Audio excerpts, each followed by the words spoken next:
बैठकर ओम नमः शिवाय का जाप कर रहे हैं। ठीक वैसे ही हमें भी यहाँ बैठकर ओम नमः शिवाय का जाप करना है। जी पिताजी। ओम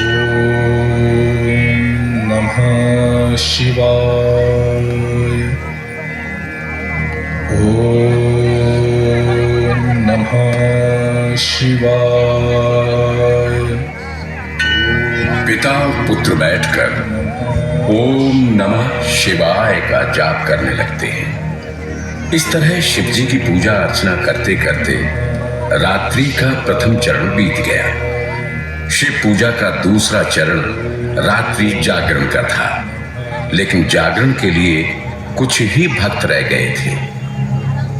रात्रि जागरण करते करते सभी भक्तजनों को नींद आने लग गई और सभी मंदिर में कहीं ना कहीं जाकर सोने लग गए।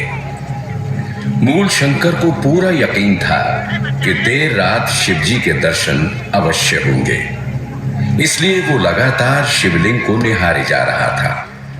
इस तरह बहुत समय बीत गया और उन्हें भी झपकी आने लगी थी। पानी के छींटे मारकर उन्होंने खुद को जगाए रखा।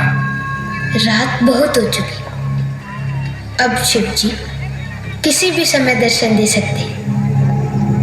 इस तरह मूल शंकर पुनः शिवलिंग को निहारने लगे कि तभी उनकी नजर कुछ चूहों पर पड़ी।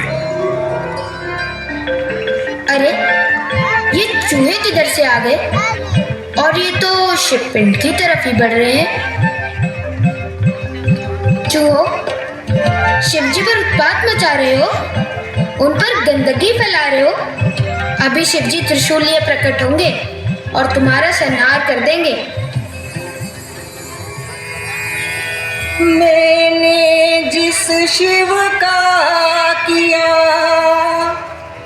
श्रद्धा से उपवास, उस शिवलिंग का कर रहे कुछ मूषक उपहास।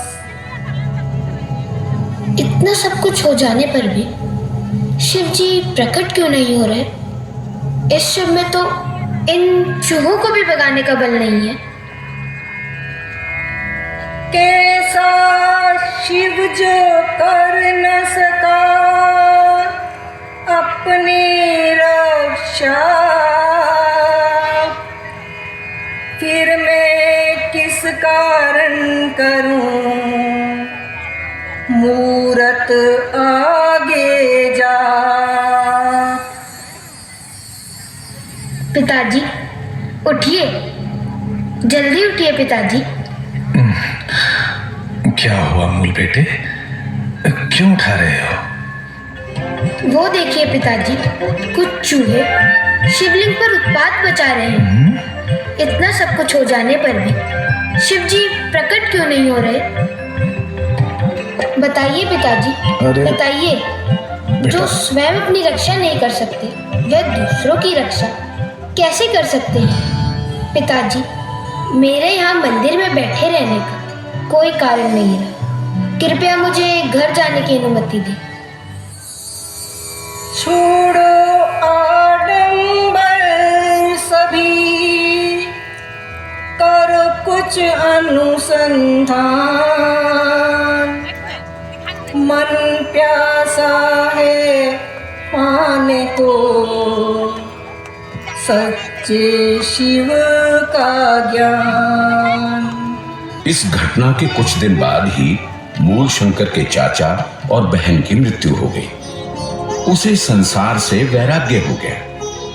घर वालों ने उसकी ऐसी दशा देखकर उसका विवाह करवाने की सोची। इस समय उसकी आयु 22 वर्ष की थी, किंतु उसे विवाह में कोई रुचि नहीं थी। इसलिए मूल शंकर ने घर को छोड़ दिया। घर छोड़ने के बाद मूल शंकर सच्चे गुरु की खोज में इधर उधर भटकने लगा। घूमते घूमते उसने नर्मदा नदी के किनारे बसे पूर्णानंद सरस्वती के आश्रम में आकर संन्यास ग्रहण किया। अब वे दयानंद सरस्वती कहलाने लगे।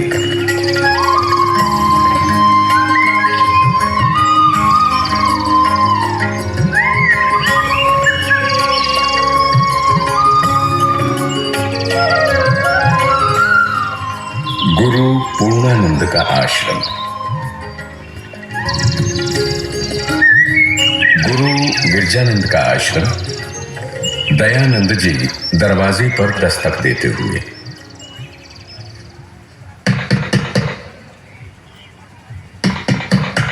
कौन हो? यही तो जानना चाहता हूँ, मैं कौन हूँ? सत्य को पाना चाहते हो? जी। खुर के अंदर चक्षु ने पात्र को झट पहचान लिया, उसकी प्रतिभा को पहले ही परिचय में जान लिया। सदगुरु की अनुमति मांग दयानंद उनके शिष्य बने, आगे चल करके यही शिष्य भारत के भविष्य बने। जो कर्मठ होते हैं वो मंजिल पा ही जाते हैं। आनंद कंद ऋषि दयानंद की गाथा गाते हैं, हम कथा सुनाते हैं। ऋषिवर को लाख प्रणाम, गुरुवर को लाख प्रणाम, धर्म धुरंधर मुनिवर को कोटि कोटि प्रणाम, कोटि कोटि प्रणाम। दयानंद, अब आपकी शिक्षा पूरी हो चुकी है, अब आप जा सकते हैं। मुट्ठी भर